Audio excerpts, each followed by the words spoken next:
अस्सलाम वालेकुम प्यारे व्यूवर्स, उम्मीद करती हूँ आप ठीक होंगे। आज हम आपके लिए एक नई रेसिपी लेकर आए हैं। इस रेसिपी का नाम है चटखारेदार मिर्चें किस तरह बनाई जाती हैं।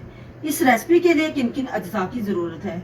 हमने आध पाव हमने ग्रीन चिली ली है, तकरीबन 3 टेबलस्पून हमने योगर्ट लिया है। रेसिपी के लिए किन किन अज्जा की ज़रूरत है। हाफ टी स्पून हमने इसमें सॉल्ट ऐड करना है, हाफ टी स्पून हमने इसमें हल्दी ऐड करनी है, 2 पिंच हमने अजवाइन इसके अंदर ऐड करनी है, हाफ टी स्पून हमने जीरा पाउडर ऐड करना है, हाफ टी स्पून हमने कश्मीरी लाल मिर्च इसमें ऐड करनी है, 1 टेबलस्पून हमने खुश्क धनिया इसमें ऐड करना है। इसमें हमने ऐड करने हैं तकरीबन 5 अदद कड़ी पत्ता इसमें ऐड करना है, हाफ टी स्पून हमने इसमें सौंफ ऐड करनी है, हाफ टी स्पून हमने इसमें कलवंजी ऐड करनी है, हाफ टी स्पून हमने इसमें दरदरी रेड चिली इसमें ऐड करनी है। इसमें 2 हमने लेमन ऐड करने हैं, हाफ पिंच हमने इसमें साबुत जीरा, 3 अदद हमने इसमें काली मिर्चें ऐड करनी है। ये हम इस रेसिपी की तरफ चलते हैं। अब हम इसमें कट लगा लेते हैं, सेंटर से 2 पीसेस बना लेते हैं। जैसे इसमें हमने दरमियान से सारी मिर्चों को कट लगा लिए हैं। आइए हम रेसिपी की तरफ चलते हैं।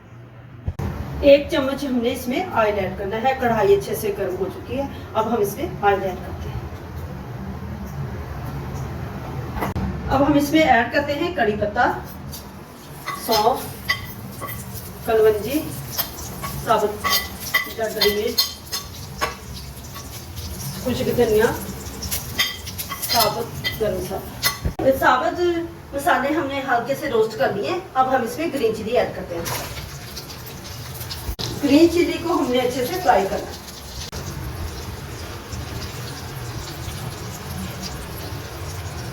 बाकी मसाले हम इसमें ऐड करते हैं।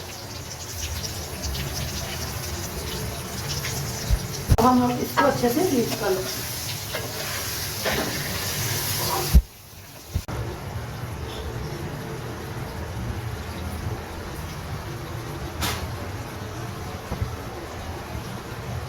इसमें ऐड करते हैं लेमन जूस।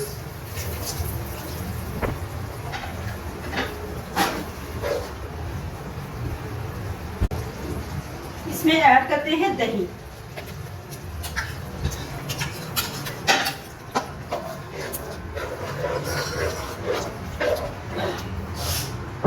अब हम इसको 2 से 3 मिनट हल्की फ्लेम पे पकाएंगे। दाल मिर्चें हमारी तैयार हो चुकी है। अब हम इसको डिश आउट करते हैं। खारेदार मिर्चें आप पराठे के साथ भी इस्तेमाल कर सकते हो, नान के साथ भी इस्तेमाल कर सकते हो। हमारी वीडियो पसंद आए लाइक करना, सब्सक्राइब करना और बेल आइकन को प्रेस करना ताकि हमारी वीडियो बर वक्त आप तक पहुंचे।